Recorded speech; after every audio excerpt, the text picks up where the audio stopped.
कभी कभी लगता है ना जैसे जिंदगी एक ट्रेडमिल पे दौड़ने जैसी हो गई है। स्पीड बढ़ाते जा रहे हैं, पसीना आ रहा है, सांस फूल रही है, लेकिन पहुंच कहीं नहीं रहे।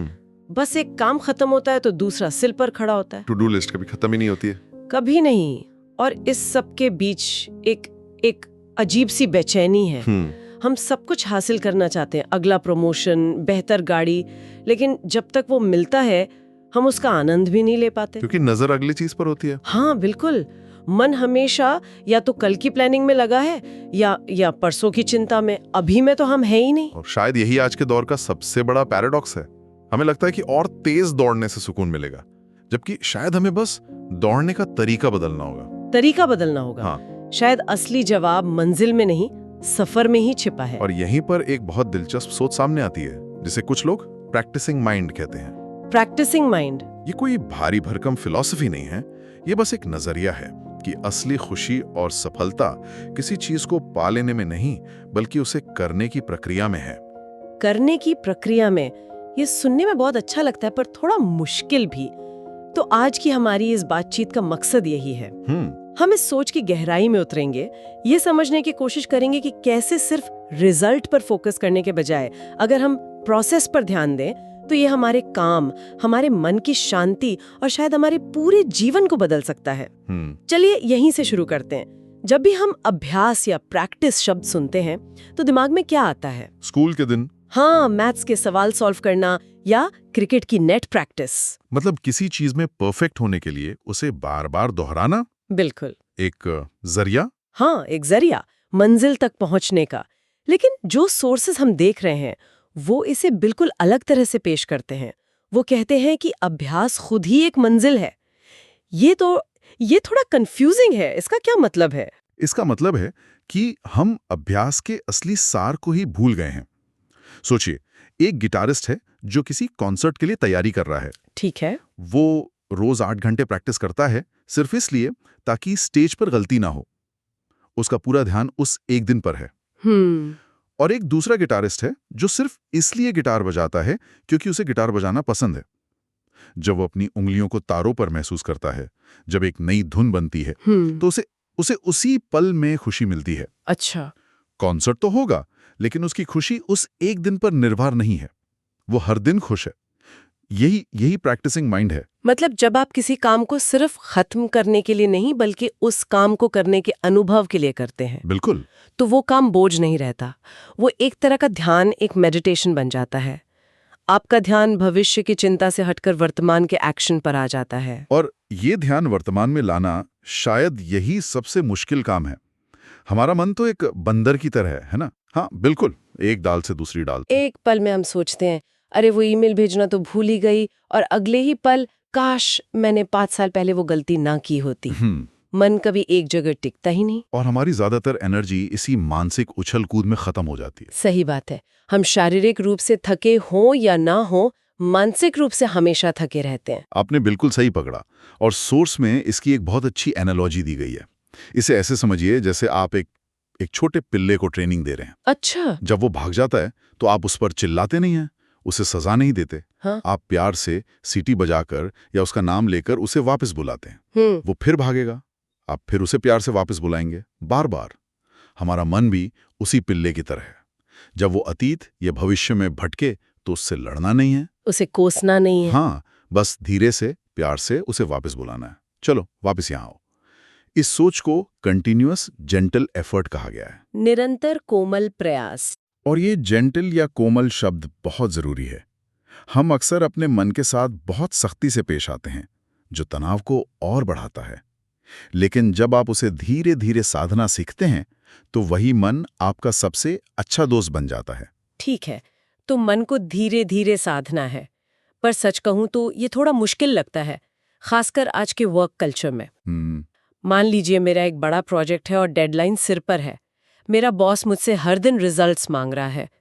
उस तनाव में मैं प्रक्रिया का आनंद कैसे लूं? ये बहुत जरूरी सवाल है। मेरा पूरा ध्यान तो बस उस डेडलाइन पर टिका है। ये सुनने में अच्छा लगता है, पर असल जिंदगी में ये मुमकिन कैसे है? देखिए, ये सोच ये नहीं कहती कि आप गोल्स बनाना या डेडलाइंस को रिस्पेक्ट करना छोड़ दें। लक्ष्य जरूरी हैं, वो हमें दिशा दिखाते हैं। ठीक है। लेकिन लक्ष्य और प्रक्रिया के बीच का रिश्ता समझना होगा। ज्यादातर लोग लक्ष्य को ही सब कुछ मान लेते हैं। जब तक लक्ष्य पूरा नहीं होता, उन्हें लगता है कि वो अधूरे हैं, असफल हैं। हर दिन एक बोझ की तरह कटता है। बिल्कुल।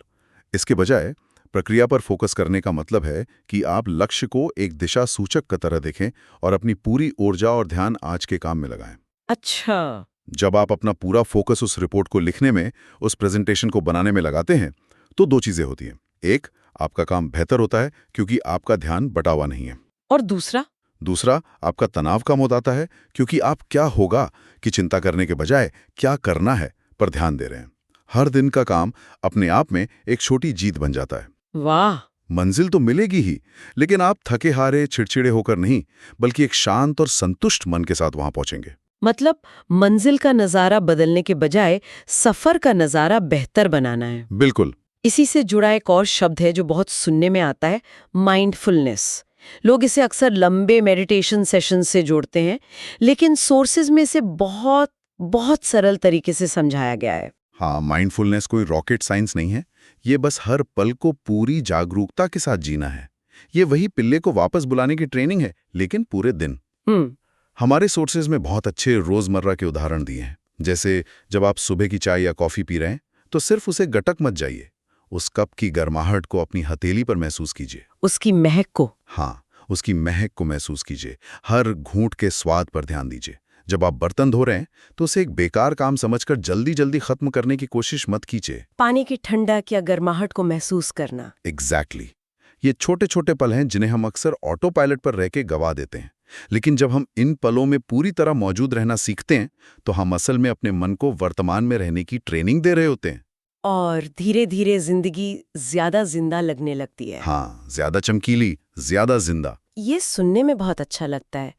और जब मैं अकेली होती हूँ तो शायद मैं ये कर भी सकती हूँ।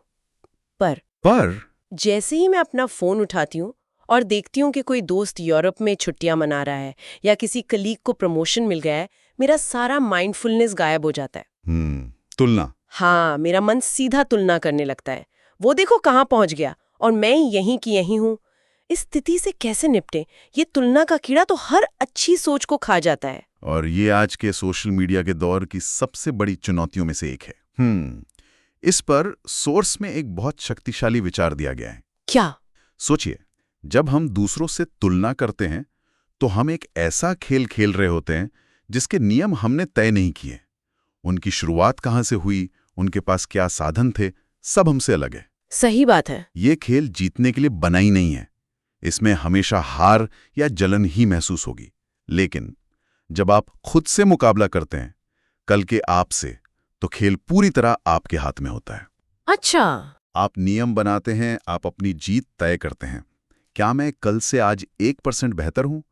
क्या मैंने आज वो किताब का एक पन्ना पढ़ा जो मैं कल नहीं पढ़ पाई थी?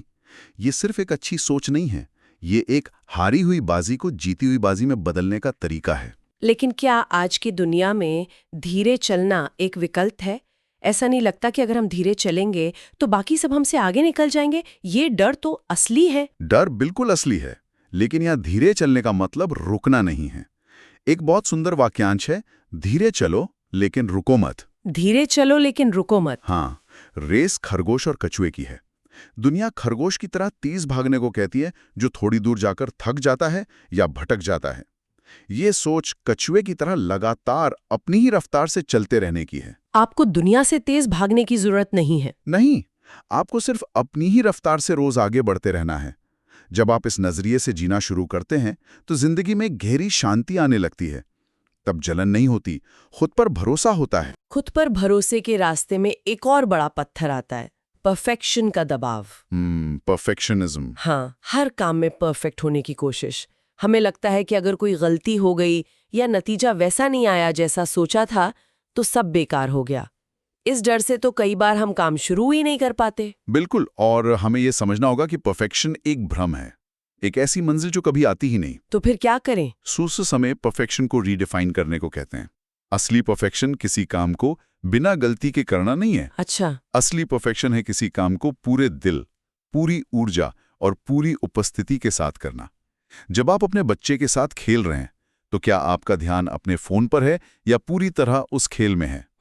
सवाल ये नहीं होना चाहिए कि क्या ये परफेक्ट है, बल्कि ये होना चाहिए कि क्या मैंने इसमें अपना दिल लगाया है? क्या मैंने इसमें अपना दिल लगाया है? हाँ, जब दिल से किया गया काम सामने आता है ना, तो उसकी चमक किसी भी तथाकथित परफेक्ट काम से कहीं ज्यादा होती है। और ये बात सिर्फ काम करने के तरीके पर ही नहीं, बल्कि बड़े लक्ष्य तक पहुंचने के तरीके पर भी लागू होती है ना? बिल्कुल। हम अक्सर नए साल पर बड़े बड़े रेजोल्यूशन बना लेते हैं। इस साल मैं फिट हो जाऊंगी या मैं एक किताब लिखूंगी, लेकिन ये इतने बड़े होते हैं कि 2 हफ्ते बाद ही हम हिम्मत हार जाते हैं। यहीं पर सिस्टम की ताकत सामने आती है। लक्ष्य बनाना अच्छा है, पर सिर्फ लक्ष्य पर टिके रहना आपको थका देगा। असली जादू एक मजबूत और सादा सिस्टम बनाने में है। सिस्टम मतलब? फिट होना एक लक्ष्य है, लेकिन रोज शाम को 20 मिनट वॉक पर जाना एक सिस्टम है।